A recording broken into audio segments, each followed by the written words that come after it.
सबसे बड़ा डेमोक्रेसी का मसला ये है कि ये लोगों पे डिपेंड करती है कि इस्लाम तो ये कहता है कि जो अल्लाह ने असूल बताए हैं वो होंगे, जबकि डेमोक्रेसी ये कहती है कि जो लोग बताएंगे वो होंगे। अब मसला ये है कि मुसलमानों डेमोक्रेसी इस्लाम में है या नहीं है, ये इतना बड़ा मसला नहीं है। मसला ये है कि मुसलमानों की एक ज़रूरत क्या पेश आ रही है कि वो डेमोक्रेसी को इस्लाम के अंदर साबित करना चाहते हैं। अगर आप देखें तो मोस्टली यूनिवर्सिटीज़ के प्रोफेसर और हमारे आम लोग ही इवन हमारे उलमाज भी डेमोक्रेसी को इस्लाम के अंदर साबित करने की कोशिश कर रहे हैं। क्यों? ये असल सवाल है। आप हमारी बुक्स देख लें, हर जगह हमें वेस्टर्नाइज़ साइकोलॉजी पढ़ाई जाती है, सारे के सारे फिलोसफर्स हमें वेस्ट के पढ़ाए जाते हैं, चाहे वो ह्यूम हो, डिकार्टे हो, प्रोज़ी हो, सारे के सारे फिलोसफर हमें वेस्ट के पढ़ाए जाते हैं, जबकि किसी मुसलमान को ये नहीं पता कि इब्न क़य्यिम की फ़िलॉसफ़ी क्या है, गज़ाली की फ़िलॉसफ़ी क्या है, क्यों नहीं पता? ये उनकी इंटेलेक्चुअल वॉरफेयर का वे है कि वो हमारे ज़हनों में ये चीज़ बिठा देते हैं कि डेमोक्रेसी होगी तो निज़ाम चलेगा। तो इसको ठीक करने का सिर्फ़ एक ही वे है कि कम अज़ कम आईएमएस के लोग ही जो दिन में 5 मरतबा नमाज़ पढ़ने जाते हैं, वो मस्जिदों के अंदर ये बात करना स्टार्ट करें कि इस्लाम में निज़ाम है। वो मस्जिदों के अंदर इस्लाम के इकोनॉमिक सिस्टम को डिस्कस किया करें, इस्लाम के पॉलिटिकल सिस्टम को डिस्कस किया करें। असल में डेमोक्रेसी और इस्लाम में बेसिक डिफरेंस ये है कि इस्लाम में हम उन लोगों की बात करते हैं कि जो सर्टिफाइड हैं कि ये खलीफा को चूज़ कर सकते हैं, ये नेक लोग हैं, मतलब ये मुत्तकी हैं, ये इस काबिल हैं। जबकि डेमोक्रेसी का एक बेसिक डिफरेंस ये है कि इसमें बेशक फॉर सम रीज़न अगर आपकी उम्र 18 साल हो गई है ना, तो आप सारी ज़िंदगी बेशक शराब भी पीते रहे हो ना, आपको अपनी होश भी नहीं है, आप वोट दे सकते हो। तो ये एक बेसिक डिफरेंस है कि कोई भी बंदा के जो चाहे वो ज़िना करता है, चाहे वो चोरी करता है, चाहे वो करप्ट से करप्ट भी है, वो अपना मतलब वो क्या कहते हैं प्राइम मिनिस्टर वो ज़रूर चूज़ कर सकता है, जबकि इस्लाम में ऐसा नहीं है। वो चंद सर्टिफाइड लोग के जिन्हें लोग कहें कि ये मुत्तकी है और ये इस काबिल है कि ये हमारा खलीफा चूज़ कर सके, वो खलीफा चूज़ कर सकते हैं। अस्सलाम वालेकुम, my name is Numan Haider from group C 217 और आज की मेरी प्रेजेंटेशन का जो टॉपिक है वो है इंटेलेक्चुअल वॉरफेयर अदर देन इस्लाम। तो सबसे पहले तो हम देखेंगे कि जब हम इस्लाम में इंटेलेक्चुअल वॉरफेयर की बात करते हैं तो उसका मतलब ये होता है कि हमने अल्लाह और उसके रसूल का पैगाम पूरी दुनिया तक पहुँचाना है। ये तो होगी वो इंटेलेक्चुअल वॉरफेयर जो हम इस्लाम में करते हैं। लेकिन अब हमें ये देखने की ज़रूरत है कि क्या इस्लाम के अलावा, मुसलमानों के अलावा दुनिया में कोई ऐसी कौमें हैं, कोई ऐसे मज़ाहिब हैं, कोई ऐसी सिविलाइज़ेशन हैं कि जो अपना पैगाम मुसलमानों तक पहुँचा रही हैं और हमसे ज़्यादा इफ़ेक्टिव वे में पहुँचा रही हैं और तमाम मुसलमान उससे असरअंदाज़ भी हो रहे हैं और उन्हें पता भी नहीं है कि वो उनके पैगाम से असरअंदाज़ हो रहे हैं। मतलब एक ऐसा हथियार जो मुसलमानों की साइकोलॉजी को बेदरेक कत्ल किए जा रहा है, उन्हें पता भी नहीं है कि वो उसके असरअंदाज़ आए हुए हैं। तो क्या इस्लाम के अलावा दुनिया में कोई और कौमें हैं जो इंटेलेक्चुअल वॉरफेयर कर रही हैं? तो इसका जवाब है यस। इस टाइम के अंदर दुनिया के अंदर ऐसी बहुत सी कौमें हैं, मज़ाहिब हैं, तहज़ीबें हैं कि जो इंटेलेक्चुअल वॉरफेयर कर रही हैं। अब वो किस वे में कर रही हैं? उनके ज़राए क्या हैं? तो जो बेसिक ज़राए हैं उसमें बुक्स आती हैं, सोशल मीडिया आता है, movies, dramas, Netflix, music, art, ये तमाम वो चीज़ें हैं जिनके ज़रिए वो इंटेलेक्चुअल वॉरफेयर कर रही हैं और अपना पैगाम मुसलमानों तक पहुँचा रही हैं। अब जो वो पैगाम पहुँचा रहे हैं, उनमें मुख्तलिफ़ आइडियोलॉजीज़ हैं, मुख्तलिफ़ डॉक्ट्राइन्स हैं, जिनमें मेजर प्रिवेलेंट आइडियोलॉजीज़ जो आजकल काफ़ी ज़्यादा हैं, उनमें कैपिटलिज़्म आती है, डेमोक्रेसी, यूटिलिटेरियनिज़्म, सेक्युलरिज़्म, फेमिनिज़्म और हिंदुइज़्म। अब हम इन सब को एक-एक करके डिस्कस करेंगे। सबसे पहले तो कैपिटलिज़्म। कैपिटलिज़्म ये कहता है कि जिसके पास जितना ज़्यादा पैसा है, वो उतना ज़्यादा कामयाब है। अब इसकी एग्ज़ाम्पल ये ले लेते हैं कि अगर हम देखें आम मुसलमानों को और पाकिस्तानियों सबको ये तो पता होता है कि स्टीव जॉब या बिल गेट्स की सुबह उठने की 6 बजे की रूटीन है या 5 बजे उठता है। लेकिन पिछले 1400 साल से 2 अरब बंदा फजर की नमाज़ के लिए उठ रहा है, वो किसी को नहीं नज़र आ रहा कि पाकिस्तानियों की या मुसलमानों की इस टाइम डेफिनेशन ऑफ सक्सेस ये हो चुकी है कि अगर आप सुबह पैसे के लिए 6 बजे उठते हैं तो इट इज़ ओके, लेकिन सुबह फजर के लिए 6 बजे उठने में कोई कामयाबी नहीं है। क्यों नहीं है? ये हमारे अंदर एक कैपिटलिज़्म की फ़िलॉसफ़ी इस हद तक मौजूद है कि हमें पता भी नहीं है और इसके सिर्फ़ 2 ही सोर्सेज़ हैं। सबसे पहला सोर्स पेरेंट्स, अम्मी और अब्बू। कैसे कि जो अपने बच्चे को बचपन से ये नहीं सिखाते कि अगर गरीब भी मरोगे तो कामयाब मरोगे। जब बचपन से पेरेंट्स अपने बच्चे को ये कहते हैं कि अगर तुम्हारे पास पैसा है तो तुम कामयाब हो, तो वो बेशक जिस मर्ज़ी जगह पे जाए, जिस मर्ज़ी सिचुएशन में हो, वो पैसे को ही अपनी डेफिनेशन ऑफ सक्सेस समझता है। उसके बाद हमारे जो एजुकेशनल इंस्टीट्यूशंस होते हैं, university professors, college professors, school professors, वो बच्चे की नॉलेज की यूटिलिटी ये बताते हैं कि तुम जितना पैसा कमाओगे तुम्हारी नॉलेज की यूटिलिटी उतनी ज्यादा है, कि जो तुम इल्म आज पढ़ रहे हो तुम कामयाब उसमें तब होगे जब तुम पैसा कमाओगे। हालांकि इस्लाम ये कहता था कि इल्म हासिल करो, इल्म की तलब हर मुसलमान मर्द औरत पर फर्ज है। ये हमारे नबी का हुक्म है, हमने लोगों की मदद करने के लिए इल्म हासिल करना है। लेकिन यूनिवर्सिटी प्रोफेसर और हम ये दोनों बच्चे की डेफिनेशन ऑफ सक्सेस पैसे को बता देते हैं कि पैसा है तो तुम कामयाब हो। इस वजह से कैपिटलिज्म की फिलोसफी मुसलमानों में इस हद तक प्रीवेलेंट है, और इसको चेंज करने के लिए सिर्फ दो ऐसे इंस्टीट्यूशन है जो इसको चेंज कर सकते हैं, और वो पेरेंट्स हैं और एजुकेशनल इंस्टीट्यूशन है, क्योंकि सबसे ज्यादा इस फिलोसफी को प्रमोट करने में वही हैं। इसके अलावा एक दूसरी फिलोसफी है, आइडियोलॉजी है डेमोक्रेसी की। ये एक सिस्टम भी है कि डेमोक्रेसी बेसिकली, सबसे बड़ा डेमोक्रेसी का मसला ये है कि ये लोगों पे डिपेंड करती है। कि इस्लाम तो ये कहता है कि जो अल्लाह ने असूल बताए हैं वो होंगे, जबकि डेमोक्रेसी ये कहती है कि जो लोग बताएंगे वो होंगे। अब मसला ये है कि मुसलमानों डेमोक्रेसी इस्लाम में है या नहीं है, ये इतना बड़ा मसला नहीं है। मसला ये है कि मुसलमानों की एक ज़रूरत क्या पेश आ रही है कि वो डेमोक्रेसी को इस्लाम के अंदर साबित करना चाहते हैं। मतलब अगर मुसलमानों के पास एक अपना पॉलिटिकल सिस्टम मौजूद है, खिलाफत राशिदा के 30 साल हमारे पास मौजूद हैं, खिलाफत का निज़ाम हमारे पास मौजूद है, तो मुसलमानों को एक ऐसी क्या ज़रूरत पेश आ रही है कि वो डेमोक्रेसी को इस्लाम के अंदर साबित करने की कोशिश कर रहे हैं। अब इस टाइम अगर आप देखें तो मोस्टली यूनिवर्सिटीज के प्रोफेसर और हमारे आम लोग ही, इवन हमारे उलमाज भी डेमोक्रेसी को इस्लाम के अंदर साबित करने की कोशिश कर रहे हैं। क्यों? ये असल सवाल है। आप हमारी बुक्स देख लें, हर जगह हमें वेस्टर्नाइज साइकोलॉजी पढ़ाई जाती है, सारे के सारे फिलोसफर्स हमें वेस्ट के पढ़ाए जाते हैं, चाहे वो ह्यूम हो, डिकार्टे हो, कैंट हो, रोजी हो। सारे के सारे फिलोसफर्स हमें वेस्ट के पढ़ाए जाते हैं, जबकि किसी मुसलमान को ये नहीं पता कि इब्न कय्यम की फिलोसफी क्या है, गजाली की फिलोसफी क्या है। क्यों नहीं पता? ये उनकी इंटेलेक्चुअल वॉरफेयर का वे है कि वो हमारे जहनों में ये चीज़ बिठा देते हैं कि डेमोक्रेसी होगी तो निज़ाम चलेगा, वरना अगर खिलाफत आ गई तो निज़ाम चल ही नहीं सकता। और अगर इस टाइम के अंदर हम देखें ना, तो आम मुसलमान का भी व्यू यही है कि खिलाफत आएगी तो मुल्क का निज़ाम तबाह हो जाएगा। ये आम मुसलमान इस टाइम सोचता है। इस टाइम अगर खिलाफत आती है तो सबसे ज्यादा रेजिस्टेंट मुसलमानों की वजह से आएगी।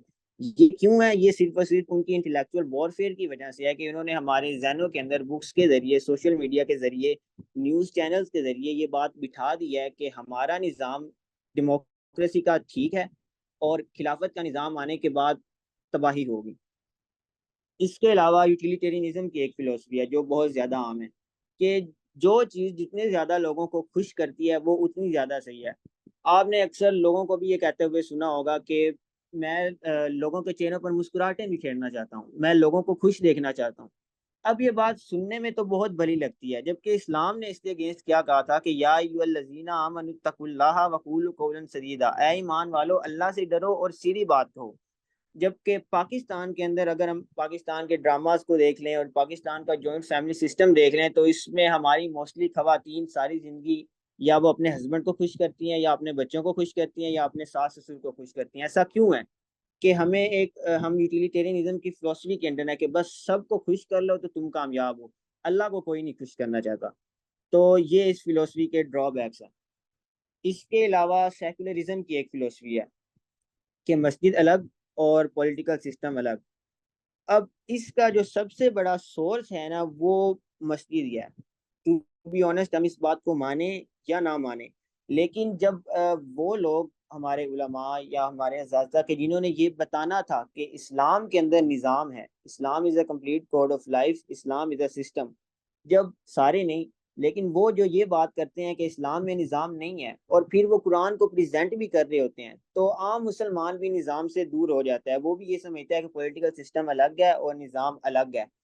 तो इसको ठीक करने का सिर्फ एक ही वे है कि कम अज कम IMS के लोग ही, जो दिन में 5 मरतबा नमाज पढ़ने जाते हैं, वो मस्जिदों के अंदर ये बात करना स्टार्ट करें कि इस्लाम में निज़ाम है। वो मस्जिदों के अंदर इस्लाम के इकोनॉमिक सिस्टम को डिस्कस किया करें, इस्लाम के पॉलिटिकल सिस्टम को डिस्कस किया करें। उसके अलावा सेक्युलरिज्म की फिलोसफी से निकलने का, आइडियोलॉजी से निकलने का और कोई वे नहीं है कि हम इस्लाम को मस्जिद से एज अ निज़ाम प्रेजेंट करना स्टार्ट करें, यूनिवर्सिटी से ऐसा निज़ाम प्रेजेंट करना स्टार्ट करें। उसके अलावा जो आइडियोलॉजी है वो है फेमिनिज्म की। अब फेमिनिज्म की आइडियोलॉजी ये कहती है कि औरतों को हकूक मिलने चाहिए। अब फेमिनिज्म बेसिकली औरतों को मर्दों के बराबर हकूक देने की बात करता है, जबकि इस्लाम में औरतों के अलहदा हकूक हैं, मर्दों के अलहदा हकूक हैं। मतलब फेमिनिज्म की फिलोसफी ऐसी है कि ये खवातीन को अल्लाह की गुलामी से निकाल कर माशरे की गुलामी में ले जाती है। कि पहले ये तमाम आइडियोलॉजीज, चाहे वो कैपिटलिज्म हो चाहे वो सेकुलरिज्म हो, इन तमाम आइडियोलॉजीज का शिकार मर्द था, वो उस पर असरअंदाज होती थी। लेकिन फेमिनिज्म के आने के बाद एक ऐसा ड्रॉबैक है ये इसका कि अब औरत भी कैपिटलिज्म के अंडर आई हुई है। वो भी जॉब जब करती है तो सारा दिन उसको भी पैसे की टेंशन रहती है। इससे होता ये है कि जब फादर और मदर दोनों सारा दिन जॉब करते हैं और एंड पे आके वो बच्चों की जब वो तरबियत कर रहे होते हैं तो वो उनको भी यही सिखाते हैं कि तुम्हारी जिंदगी का मकसद सिर्फ और सिर्फ पैसा है। अगर माँ जॉब ना करे, उसको सारा दिन पैसे कमाने की दौड़ में ना रहे, तो कम से कम वो बच्चे को ये एजुकेट कर सकती है कि आपकी जिंदगी का मकसद पैसा नहीं है। लेकिन जब वो फेमिनिज्म की फिलोसफी के अंदर होती है तो उसकी भी जिंदगी का मकसद सिर्फ और सिर्फ पैसा रह जाता है। और इसके सोर्सेज में भी नेटफ्लिक्स मूवीज और जो प्रोटेस्ट वगैरह हो रहे हैं, ये सारी चीजें इसको प्रमोट करती हैं। इसके अलावा हिंदुइज्म एक डॉक्ट्राइन है कि जो मुसलमानों के अंदर, खास तौर पर पाकिस्तानी मुसलमानों के अंदर स्टार्ट से रहा है, क्योंकि ये स्टार्ट से हिंदुओं के साथ रहते थे, तो वो सारा कल्चर, वो सारा फ्लेवर हमारे सूफीज़्म के अंदर, हमारी बिरादरी सिस्टम के अंदर अभी तक मौजूद है। अब इसके सोर्सेज क्या है? इसके सोर्सेज में पाकिस्तानी ड्रामाज आ जाते हैं, जॉइंट फैमिली सिस्टम है, म्यूजिक है, रैंकिंग सिस्टम है। ड्रामास कैसे? अगर आप पाकिस्तानी ड्रामास को देखें तो इनके अंदर से अगर सिर्फ मूर्तियां डाल दी जाएं तो पाकिस्तान के ड्रामे में और हिंदुओं के ड्रामे में कोई खास डिफरेंस नहीं है, क्योंकि अभी तक हमारी वही सास बहू की साइकोलॉजी और वही रिलेशनशिप्स के मसाइल अभी तक वही चल रहे हैं। ये सारी की सारी हमारी फिलोसफी अभी तक हिंदुओं से इन्फ्लुएंस होके आ रही है। क्यों? क्योंकि हम उनकी कल्चर से अभी तक इन्फ्लुएंस है। तो इसको सही करने का सिर्फ एक ही वे है। और पाकिस्तानी ड्रामास में मैं इसलिए मोस्टली फोकस करता हूँ कि पाकिस्तान की जो आम ले मैन खवातीन है, उनकी जो डेली रूटीन की साइकोलॉजी बन रही होती है ना, अभी तक भी वो पाकिस्तानी ड्रामास से इन्फ्लुएंस होकर बन रही होती है। जो ले मैन खवातीन है वो उसकी बेस पर अपनी फैमिली को जज कर रही होती हैं, उसकी बेस पर अपने तमाम मामला को जज कर रही होती हैं। उनकी साइकोलॉजी अभी तक पाकिस्तानी ड्रामास की बेस पर बनती है। तो अगर हमें साइकोलॉजी चेंज करनी है तो हमें उन सब लोगों को भी इन्फ्लुएंस करना होगा, चाहे वो प्रोड्यूसर्स हैं चाहे वो राइटर्स हैं, उन सब को हमें इस्लाम से इन्फ्लुएंस करना होगा, ताकि वो जिस वे में हिंदुओं की फिलोसफी को प्रेजेंट कर रहे हैं वो इस्लाम की फिलोसफी को प्रेजेंट करें। अब नेटफ्लिक्स जिस अट्रैक्टिव वे में अपनी जो भी जिस भी कौम की आइडियोलॉजी को प्रेजेंट करता है, अब हम अगर उस उतने वे में इस्लाम को उस अट्रैक्टिव वे में प्रेजेंट नहीं करेंगे तो हम अपने बच्चों तक इस्लाम का पैगाम नहीं पहुंचा सकते। हम कहें कि हम उन्हें बुक से और बातों से कहें कि नहीं। अगर नेटफ्लिक्स उनको इतने अरबों रुपए लगा के अपनी एक आइडियोलॉजी के अंडर ला रहा है, तो हमें भी उस वे में उस तरीके से उतनी अट्रैक्शन से इस्लाम को प्रेजेंट करना होगा, वरना लोग इस्लाम की तरफ नहीं आएंगे। तो दैट वाज माय प्रेजेंटेशन। अब आप क्वेश्चन कर। वेरी गुड नोमान, आपने बिल्कुल ठीक कहा है कि इन तमाम डिफरेंट आइडियोलॉजीज के जरिए ही हमारे जहन और सोच को लोगों ने चेंज किया है, बल्कि इस्लाम से हमें खौफजदा कर दिया है। ये मेरी ओपिनियन है, और हमने इसी खौफ को खत्म करके इस्लाम की असल रूह को जिंदा करना है इंशाल्लाह। Waheed, I am going to unmute you, you can ask your question.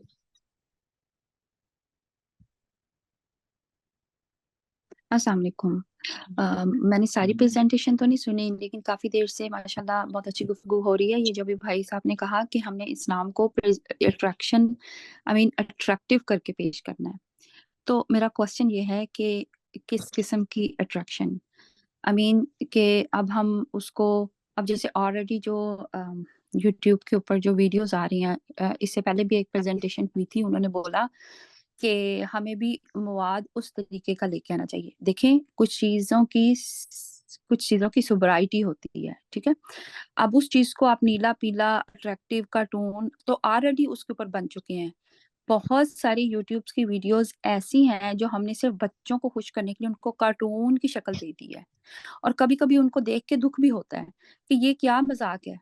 और हम उसको कह रहे हैं कि चूंकि बच्चे कार्टून देखते हैं इसलिए हमने कार्टून की शक्ल में ही यानी हमने ऑलरेडी जो एक नॉन सीरियस माइंड था वो उनके अंदर क्रिएट कर दिया है कि तुमने कुरान के अंदर या चीजों के अंदर भी जो है ना ये कार्टून ही घुसाने हैं। और आप लगा के देख लें, बहुत सारी आपसे आज से नहीं बन रही, बहुत अरसे से ये बन रही हैं। लेकिन मेरा अभी भी ये क्वेश्चन उनसे ये है कि व्हाट काइंड ऑफ अट्रैक्शन, खास तौर पे जैसे बच्चों की बात हो रही है, तो अट्रैक्टिवनेस में आप किस किस चीज को लेंगे कि हमने इस्लाम को कैसे अट्रैक्शन देनी है। तो ये मेरा एक छोटा सा क्वेश्चन था, मुझे अभी थोड़ी सी इस बात की समझ नहीं आई, अगर इसको थोड़ा सा एक्सप्लेन कर दें। और मे बी के ड्यूरिंग द आंसर इसके साथ कुछ और क्वेश्चन ऐड हो जाए, लेकिन फिलहाल मुझे जो क्लिक किया है वो ये अट्रैक्शन का थोड़ा सा वर्ड क्लिक किया है, तो मेरा ये थोड़ा सा जवाब जो है वो मुझे दे दें। हाँ, तो चिल्ड्रन के लिए मोस्टली तो ये है क्योंकि वो विजुअल से इफेक्ट होते हैं। तो जिस तरह वो कार्टून्स देख रहे हैं उसी तरह उनको उसी सोशल मीडिया का कोई ऐसा प्लेटफॉर्म मिलना चाहिए कि जिसमें उनको इस्लाम की चीज़ें दिखाई जाए। मतलब ये जिस तरह फॉर एग्जांपल इर्तुगरुल आया था, अब उसमें इस्लाम का कितना कंटेंट था नहीं था ये एक अलग बहस है, लेकिन उसने जितनी हमारी कौम की साइकोलॉजी बिल्ड की है ना, ये हमें मानना पड़ेगा कि कोई भी उससे पहले हमें नहीं पता था कि हमारे मतलब आबा अजदाद कैसे होते थे, इन्होंने किस किस तरह से फतूहात की, क्या किया क्या नहीं किया।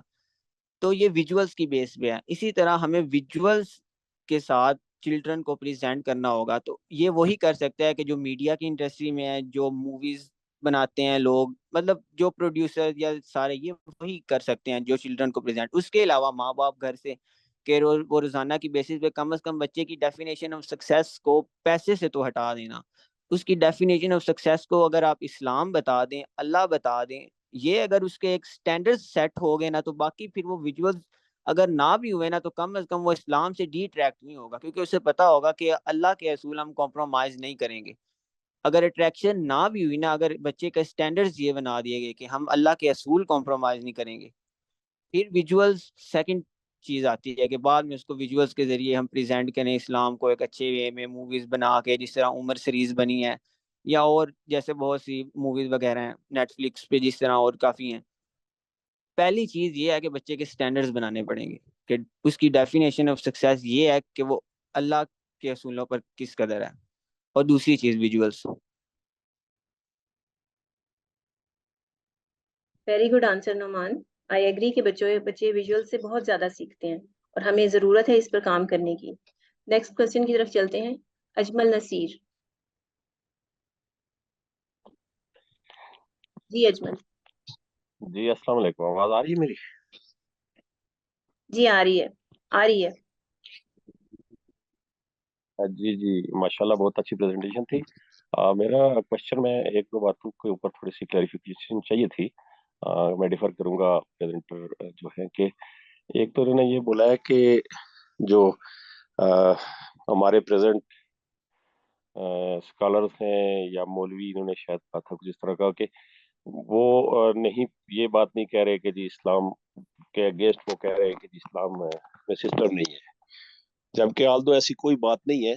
आज के एक नॉर्मल भी मौलवी किसी भी मस्जिद में जाए, या हमारे जो भी स्कॉलर जो मशहूर हैं, डॉक्टर इसरार अहमद साहब हो गए, या ना हमारे डॉक्टर तारुल कादरी साहब हो गए, या और भी जो बड़े बड़े हमारे मीडिया के ऊपर भी है, तो वो सब इसी चीज पे स्ट्रेस करते हैं कि इस्लाम ही जो है जाता है याद है और उसमें आंसर है। ऐसी कोई बात नहीं कहता हमारा कोई भी इस्लाम का, चाहे मौलवी है तो चाहे कोई भी है। वो बेशक डेफिनेशन उनकी अलग होगी, इंटरप्रिटेशन अलग होगी, लेकिन हर एक इस चीज के ऊपर स्ट्रेस देता है। तो उनको बगैर किसी प्रूफ के किसी को इस तरीके से नहीं कहना चाहिए कि वो ये कह रहे हैं कि जी नहीं होगा। दूसरी बात मैं ये कहना चाहता था कि मेरा क्वेश्चन ये था कि तबलीगी जमात के हवाले से थोड़ा सा सवाल था कि एक ये काम हो रहा है, बेशक पाकिस्तान में हो रहा है, और इसमें इंडिया से भी लोग आते हैं, बांग्लादेश से तो पूरे वर्ल्ड से भी आ रहे हैं। तो बहुत सारे मैंने फैमिलीज को चेंज होते भी देखा है, पेरेंट्स को भी देखा है, फिर बच्चे भी जाते हैं कहीं, नौजवान भी जाते हैं, और फिर की तरबियत भी इस तरीके से होती है कि उनका जो एक बॉटम लाइन है, ठीक है, होलसम उस तरीके से तो नहीं है, क्योंकि उनमें वो उस लेवल की तो ट्रेनिंग नहीं हो रही, इंटरनेशनल लेवल की या उस तरीके की लीडरशिप की तो नहीं हो रही, लेकिन कम अज कम एटलीस्ट नमाज रोजा और जो माहौल उनको मिल रहा है और उसके अंदर जो बेसिक इस्लामिक जो ज़रूरतें हैं, फ़राइज़ हैं, सुनते हैं, वो चीज़ें वो सीख के आते हैं, और उसके अलावा वो फिर एटलीस्ट मीडिया में, और फिर जो उनका ज़हन साज़ी होती है, और उसके साथ उसका इफेक्ट भी हमें अमली तौर पर भी नजर आता है कि वो अपने मामलात को भी ठीक करते हैं, चाहे कोई तजारत कर रहा है या कोई मुलाजमत कर रहा है या किसी तरीके से, तो वो भी काफी अफेक्ट कर रहे हैं माशरे को। तो अगर वो इस तरीके से भी बाद लोग अपने बच्चों को ट्रेन कर रहे हैं, हमारे पाकिस्तान में कार्य काफी लोग कर रहे हैं, खबर पख्तूनख्वा में कर रहे हैं, ठीक है, आल्दो के बहुत सारे लोग नहीं है, तो इसके ऊपर मेरा क्वेश्चन है कि उसके बारे में आपका क्या ख्याल है कि वो ठीक कर रहे हैं, सही है, नहीं सही है, या उसके ऊपर आपके क्या कमेंट्स है? बहुत शुक्रिया। ओके, तो जो आपका पहला सवाल था ना कि मस्जिदों में लोग मतलब निज़ाम के खिलाफ नहीं है तो सब ये कहते हैं, तो वो मैंने इसलिए कहा है कि किसी पाकिस्तान में आप मतलब स्टैट्स ले लें कितनी ऐसी मस्जिदें हैं, क्योंकि मैंने खुद विजिट की हैं पूरे पाकिस्तान की मोस्टली मस्जिद में विजिट कर चुका हूँ। तो किसी भी मस्जिद में ना निज़ाम के बारे में कहा ही नहीं जाता कि इस्लाम आप खिलाफत कायम करें, आप निज़ाम ले आएं। Doctor Israr just a one example है। डॉक्टर इसरार के साथ भी क्या हुआ है, वी नो कि उनको हमारे मुल्क के उलमा ने ही ओस्ट्रिसाइज किया है। अब वो लाला मदूदी के साथ क्या हुआ है, वी ऑल नो। तो द थिंग इज, पाकिस्तान की जो मोस्टली मस्जिदें हैं ना, जब वो ये बात नहीं ना करती कि इस्लाम में निज़ाम है, और साल के अंदर जब 52 खुतबात होते हैं, जब उनके अंदर इस्लाम का पॉलिटिकल सिस्टम नहीं बताया जाता, इकोनॉमिक सिस्टम नहीं बताया जाता, और सिर्फ नमाज रोजे तक लोगों को महदूद रखा जाता है, और वो भी उस वे में नहीं बताया जाता कि जिस वे में बताना चाहिए। मतलब हाई से हम सिर्फ खजुए लाते हैं, बजाय इसके कि उससे पूरी दुनिया का निज़ाम हमने कैसे चलाना था। तो जब ये चीजें हम नहीं ना बताते, तो इसका इनडायरेक्टली मतलब ये होता है कि हम किसी और सिस्टम को मान रहे हैं। कि जब हम इस्लाम का निज़ाम लाने की कोशिश नहीं कर रहे, तो इसका मतलब है हम डेमोक्रेसी को एक्सेप्ट कर रहे हैं।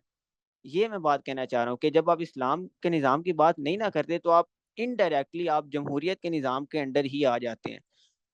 क्योंकि अगर वो निज़ाम के खिलाफ बात कि इस्लाम में निज़ाम नहीं है, अगर वो ऐसा नहीं भी कहते ना, तो वो ये भी नहीं कहते कि इस्लाम में निज़ाम है। कितनी मस्जिदों में ये रोज़ाना की बेसिस पे कहा जाता है कि हमें निज़ाम लाने की ज़रूरत है। ये नवाज शरीफ, इमरान खान, ये जैसे भी हैं, इनको इस निज़ाम को पीछे रखो और इस्लाम के निज़ाम के लिए कोशिश करो। कितनी पाकिस्तान की मस्जिदें ऐसी हैं जो ये कोशिश कर रही हैं। मैंने पर्सनली विजिट किया है, 90% ऐसी मस्जिदें हैं जो ये कोशिश नहीं कर रही। इवन हमारी अच्छी अच्छी यूनिवर्सिटी के प्रोफेसर भी जो हैं, ये तो चलो मस्जिदें होगी ना, यूनिवर्सिटीज़ के प्रोफेसर आप पाकिस्तान की बेसिक यूनिवर्सिटीज़ ले लें, आप लम्स ले लें, आप जीसी ले लें, आप आईबीए, इनमें जो हमारे रिलीजियस प्रोफेसर हैं, वो भी निज़ाम की बात करने से डरते हैं। वो भी ये कहते हैं कि डेमोक्रेसी ठीक है, बल्कि वो तो ज़्यादा कहते हैं कि डेमोक्रेसी ठीक है। इसलिए मैं कह रहा हूँ कि वो जब निज़ाम की बात नहीं करते, तो वो इनडायरेक्टली डेमोक्रेसी के अंडर आते हैं। और दूसरी जो आपने तबलीगी जमात की बात की है ना, Tablighi Jamaat mostly for me, लोगों का व्यू डिफरेंट भी हो सकता है, लेकिन उनसे लोग रिपल्स होते हैं बजाय इसके कि इस्लाम की तरफ आए। मतलब आप इस्लाम को जिस तरह वो है उस वे में अगर प्रेजेंट नहीं ना करे, तो इसकी बजाय आप ना करें कि आप उसको गलत वे में प्रेजेंट कर दें। मतलब लोग इस्लाम से रिपल्स होना शुरू हो जाएं। यूनिवर्सिटी के जो लोग हैं, जो मैंने यूनिवर्सिटीज खुद सारी विजिट किया है, यूनिवर्सिटीज के लोग तबलीगी जमात से रिपल्स होते हैं, क्योंकि वो उनको उनके प्रॉब्लम्स का सोल्यूशन नहीं देते। तबलीगी जमात वाले कोई भी प्रॉब्लम का सोल्यूशन नहीं देते होते। वो बस ये बताते हैं कि आप इस्लाम में आए आए ये नहीं बताते कि चलो मैं इस्लाम में आया हूँ, इसका आने का मुझे फायदा क्या है। मतलब मुझे इसकी रीजन बताओ ना, कि फॉर एग्जांपल मैं इकोनॉमिक्स का बंदा हूँ, मैं सोशल साइंस का बंदा हूँ, मैं फिजिक्स पढ़ रहा हूँ, तो मैं इस्लाम में आया हूँ, ठीक है, मैं आपके असूलों के मुताबिक काम करूंगा, इससे मुझे क्या फायदा होगा? कुछ भी। वो उनके पास आंसर ही नहीं होता। क्यों? क्योंकि जब आपको उनको पता ही नहीं है कि दुनिया में और दूसरी आइडियोलॉजीज क्या चल रही हैं, उनको निगेट कैसे करना है, तो आप उसका जवाब कैसे देंगे जब आपको पता ही नहीं है कि डेमोक्रेसी गलत क्यों है। तो फिर आप उसको क्या जवाब देंगे कि जो पढ़ा लिखा बंदा है? आप ले मैन को तो फॉर एग्जांपल दावत दे सकते हैं इस्लाम की, लेकिन आप उन बंदों को नहीं दे सकते कि जो पढ़े लिखे हैं, कि जिनके हाथ में निज़ाम है। ये असल बात है, इस वजह से तबलीगी जमात इतनी इफेक्टिव नहीं है। गुड। आई एग्री कि हमारे सामने इस्लाम की ट्रू पिक्चर को जो है वो पोर्ट्रे नहीं किया जा रहा, बल्कि इस्लाम हम अगर खुद से सर्च करें ना, तो शायद हम ज़्यादा बेहतर तरीके से इसको समझ सकते हैं। नेक्स्ट क्वेश्चन के लिए लेते हैं Arisha.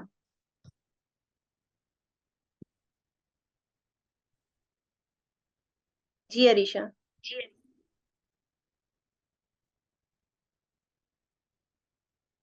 Ask your question.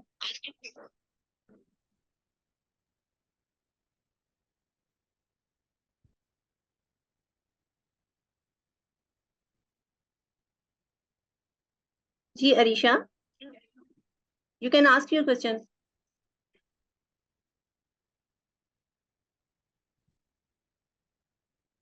Okay. Fatima.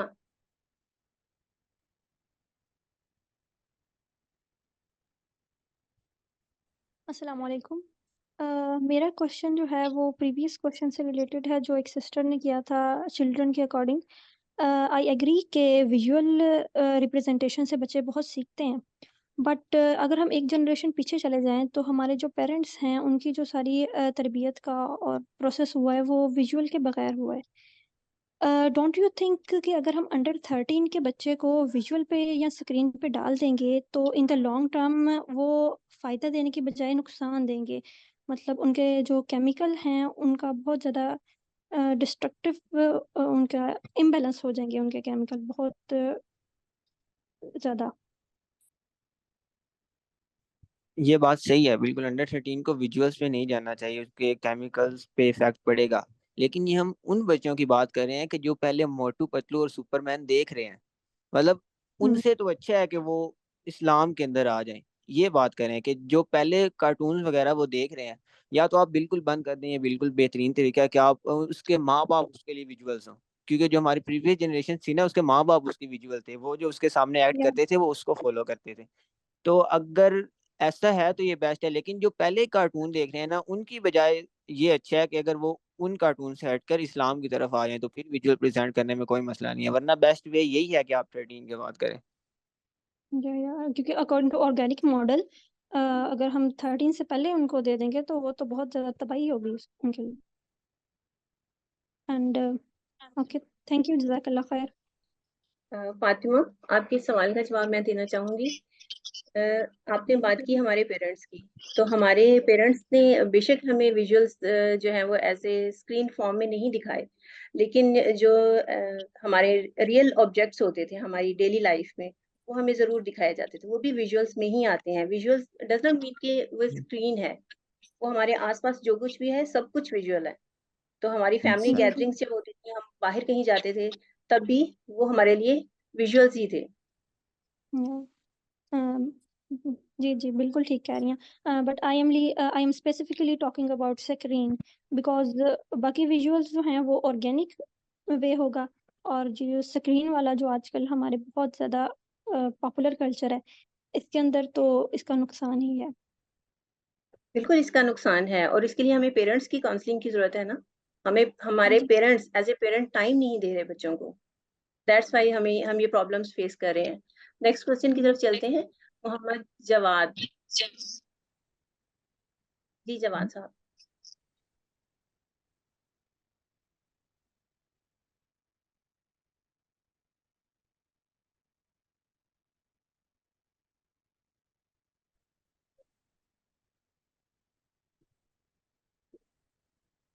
Anushe, you can ask your question. Okay, Jawad is back. अस्सलाम वालेकुम। वालेकुम ओह, सलाम। नमन भाई ने बहुत अच्छी presentation the, I would appreciate it. But एक चीज़ में मैं ऑब्जेक्ट करूंगा कि उन्होंने कहा कि डेमोक्रेसी, चले डेमोक्रेसी वैसे मैं भी मानता हूँ कि इट्स सेल्फ इज हराम, सही है। लेकिन पाकिस्तान में जो है वो है इस्लामिक डेमोक्रेसी। इसका मतलब ये है कि कोई भी लॉ कुरान और सुन्नत के अगेंस्ट नहीं बन सकता। यानी जो मेजोरिटी फैसला करेगी वो हलाल के दायरे में अंदर फैसला करेगी, हराम और हलाल के दायरे में फैसला नहीं करेगी। और खिलाफत भी ये सेम ही थी। खिलाफत में भी वोटिंग हुआ करती थी, सारे कबीले बैत किया करते थे खलीफा की, और वो भी मेजोरिटी जो खलीफा होता था वो भी मतलब सजेशन लेता था हर किसी से कि क्या फैसला करना चाहिए, और वो हलाल के दायरे में अंदर फैसला किया करते थे। तो इस्लामिक डेमोक्रेसी तो मॉडर्न फॉर्म है एक्चुअली खिलाफत की। जी, ऐसा बिल्कुल भी नहीं है। ये इसलिए होता है कि जब हम डेमोक्रेसी को ना डीपली स्टडी नहीं करते। असल में डेमोक्रेसी और इस्लाम में बेसिक डिफरेंस ये है कि इस्लाम में हम उन लोगों की बात करते हैं कि जो सर्टिफाइड हैं कि ये खलीफा को चूज कर सकते हैं, ये नेक लोग हैं, मतलब ये मुत्तकी हैं, ये इस काबिल हैं। जबकि डेमोक्रेसी का एक बेसिक डिफरेंस ये है कि इसमें बेशक फॉर सम रीजन अगर आपकी उम्र 18 साल हो गई है ना, तो आप सारी जिंदगी बेशक शराब भी पीते रहे हो ना, आपको अपनी होश भी नहीं है, आप वोट दे सकते हो। तो ये एक बेसिक डिफरेंस है कि कोई भी बंदा के जो चाहे वो जना करता है, चाहे वो चोरी करता है, चाहे वो करप्ट से करप्ट भी है, वो अपना मतलब वो क्या कहते हैं प्राइम मिनिस्टर वो जरूर चूज कर सकता है। जबकि इस्लाम में ऐसा नहीं है। वो चंद सर्टिफाइड लोग जिन्हें लोग कहें कि ये मुत्तकी हैं और ये इस काबिल हैं कि ये हमारा खलीफा चूज कर सके, वो खलीफा चूज कर सकते हैं।